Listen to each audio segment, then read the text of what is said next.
Hello guys, Hyderabad பன்னீர் gravy பண்ணலாமா? So அதுக்கு first கடாயில் 1 டேபிள் ஸ்பூன் ஆயில் ஆட் பண்ணிக்கிட்டு அது கூடவே 1 டேபிள் ஸ்பூன் பெப்பர் ஆட் பண்ணிக்கோங்க. அது கூட 200 கிராம் பன்னீர் ஆட் பண்ணிக்கோங்க.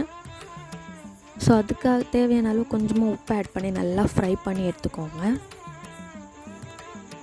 ஸோ பன்னீர் உடம்புக்கு ரொம்ப நல்லது. அதில் கால்சியம், பொட்டாசியம் கிடைக்கும். ஸோ ஃபுட்டில் டெய்லியும் ஆட் பண்ணிக்கோங்க.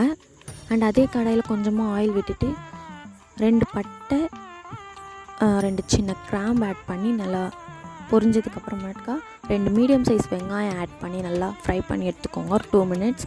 அதுக்கப்புறம் கொஞ்சம் ஒரு சின்ன சைஸில் இஞ்சியும் 10 பல் பூண்டு ஆட் பண்ணி நல்லா மிக்ஸ் பண்ணி எடுத்துக்கோங்க. அது கூடவே ஒரு 2 பச்சை மிளகாய் ஆட் பண்ணிக்கோங்க.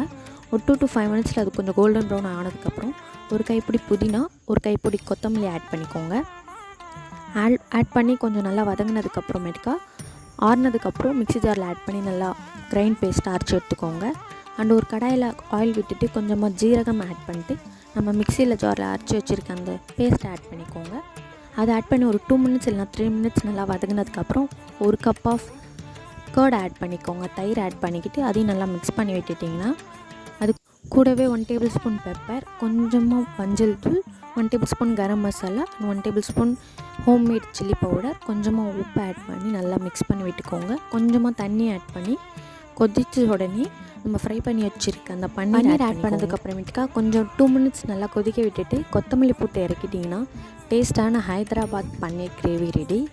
ஸோ உங்கள் வீட்டில் ட்ரை பண்ணி பார்த்துட்டு எப்படி இருக்குன்னு கமெண்ட்டில் சொல்லுங்கள். And subscribe for more videos. By guys.